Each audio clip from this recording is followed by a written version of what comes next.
تو یہ خدا متعال نے پروردگار عالم نے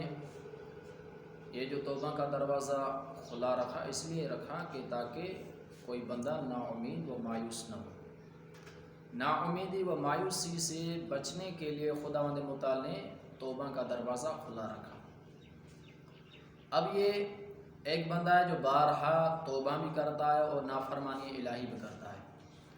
معصیت الہی بھی کرتا ہے و اطاعت الہی بھی کرتا ہے۔ دیکھنا یہ تاریخ کے اندر، قرآن کے اندر، روایات کے اندر، احادیث اہل بیت علیہ الصلوۃ والسلام کے اندر کہ اس کے لیے کیا حکم ہے۔ اس کے لیے دنوی جو مثال ہے، جو انسان بارہا توبہ بھی کرتا ہے، بارہا گناہ بھی کرتا ہے، اگر کوئی بندہ یہ سمجھتے ہوئے، یہ سوچتے ہوئے پائزن استعمال کرے، زہر استعمال کرے کہ ہمارے نزدیک ایک ڈاکٹر ہے، زہر کھانے کے بعد میں اسے میڈیسن لوں گا، دوائی لوں گا اور پھر دوبارہ صحت یاب ہو جاؤں گا، ٹھیک ہو جاؤں گا۔ اگر کوئی بندہ یہ نیت رکھ کر پائزن استعمال کرتا ہے، زہر استعمال کرتا ہے، اور اس کے بعد فوراً اس کے عزیز اقارب قریبی رشتہ دار اس کو ڈاکٹر کے پاس لے کر جاتے ہیں اور فی الفور جلدی ڈاکٹر اس کا علاج کرتا ہے، اس کے لیے دوائی فراہم کرتا ہے اور وہ صحت یاب ہو جاتا ہے، اور یہی نیت رکھتے ہوئے کہ اس وقت بھی مجھے ڈاکٹر نے دوائی دی اور میں ٹھیک ہو گیا، میڈیسن دی، میں ٹھیک ہو گیا، اس وقت میں یہ پائزن استعمال کرتا ہوں، زہر استعمال کرتا ہوں، دوبارہ بھی میں ٹھیک ہو جاؤں گا۔ اگر یہ بندہ یہ نیت رکھتے ہوئے بارہا یہ پائزن زہر استعمال کرے تو ایک وقت ایسا بھی آئے گا کہ شاید اس کی جلدی فی الفور موت واقع ہو جائے اور وہ ڈاکٹر تک پہنچ نہ سکے، ڈاکٹر تک وہ پہنچ نہ سکے اور میڈیسن بھی اس کے لیے مؤثر نہ بن سکے اور اس کو موت واقع ہو جائے۔ تو دیکھیں ہمارے یہاں بھی یہ کچھ لوگ ہیں جن کے ذہنوں میں یہ ریزنز پائے جاتے ہیں کہ خدا غفور ہے، رحیم ہے، ہم نے اگر خطا کی اس کے بعد اطاعت کرنی ہے، اس کے بعد خدا کو راضی کرنا ہے تو بار بار گناہ کرنا، بار بار پشیمان ہونا، شرمسار ہونا، خدا کی بارگاہ میں پلٹ آنا،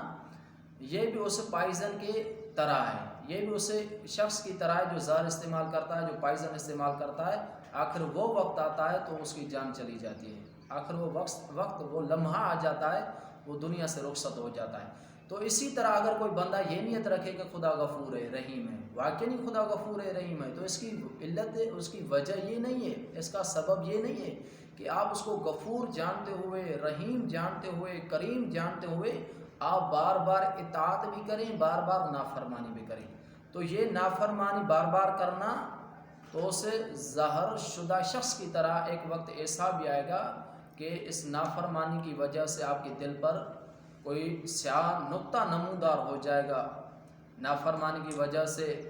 جسم میں اتنا گناہوں کا زہر پھیل جائے گا، سرایت کر جائے گا کہ آپ کو دوبارہ شاید مہلت نہ ملے کہ آپ گناہ کے بعد خدا کی بارگاہ میں پلٹ آئیں، آپ گناہ کے بعد خدا کی بارگاہ میں لوٹ آئیں، پلٹ آئیں اور اپنے گناہوں پر شرمسار ہو سکیں، اپنے گناہوں پر پشیمان ہو سکیں اور اپنے آنکھوں سے چند لڑک گرا سکیں اور اپنی معافی و مغفرت کی خدا سے طلب کر سکیں۔ تو اسی طرح اس بندے کے لیے بھی یہی حکم ہے، یہ بندہ بھی اسی طرح ہے جو بارہا گناہ بھی کرتا ہے، اطاعت بھی کرتا ہے۔ دوسری بات، ہمیں توبہ کس طرح کرنی چاہیے؟ ایک تو یہ توبہ ہے، ایک تو معاشرے کے اندر ایک یہ شخص ہے جو اس طرح کی توبہ کرتا ہے، یعنی توبہ بھی کرتا ہے، اطاعت بھی کرتا ہے، توبہ بھی کرتا ہے، فرما برداری بھی کرتا ہے۔ تو روایات کے اندر اس توبہ کو مزاح میں شمار کیا گیا ہے، مذاق میں شمار کیا گیا ہے کہ یہ بندہ اتنا نالائق و پست ہے جو اپنے خالق سے مزاح کر رہا ہے، جو اپنے خالق سے مذاق کر رہا ہے۔ جب بندہ اپنے خالق سے مزاح کرے، مذاق کرے تو یقیناً وہ بندہ دنیا میں بھی ناکام ہے تو آخرت میں بھی ناکام ہے، یقیناً وہ بندہ خدا کے عذاب سے، خدا کی مشکلات سے دوچار ہو سکتا ہے۔ دوسرا بندہ کون سا ہے؟ ایک تو یہ بندہ ہے جو 12 گناہ بھی کرتا ہے، اطاعت بھی کرتا ہے، اس کے لیے کوئی نجات نہیں ہے۔ یہ ایسے سمجھو کہ وہ انسان ہے جس طرح کوئی انسان اگر پانی پر یا ریت پر گھر کی عمارت تعمیر کرے، اس شخص کا اس بندے کی طرح مثال ہے۔ جس طرح نہ پانی پر گھر بن سکتا ہے، نہ ریت پر گھر بن سکتا ہے، یا دوسرا مثال لے لیں کہ اس شخص کا مثال اس درخت کی طرح ہے جو درخت بغیر ثمر کے ہو، اس نہر کی طرح ہے جو نہر بغیر پانی کے ہو، ٹھیک ہے نا۔ تو اس کے بعد دوسرا جو بندہ آتا ہے، دوسرا بندہ کون سا ہے؟ دوسرا بندہ وہ ہے جو گناہ کرتا ہے، گناہ کے بعد توبہ نہیں کرتا،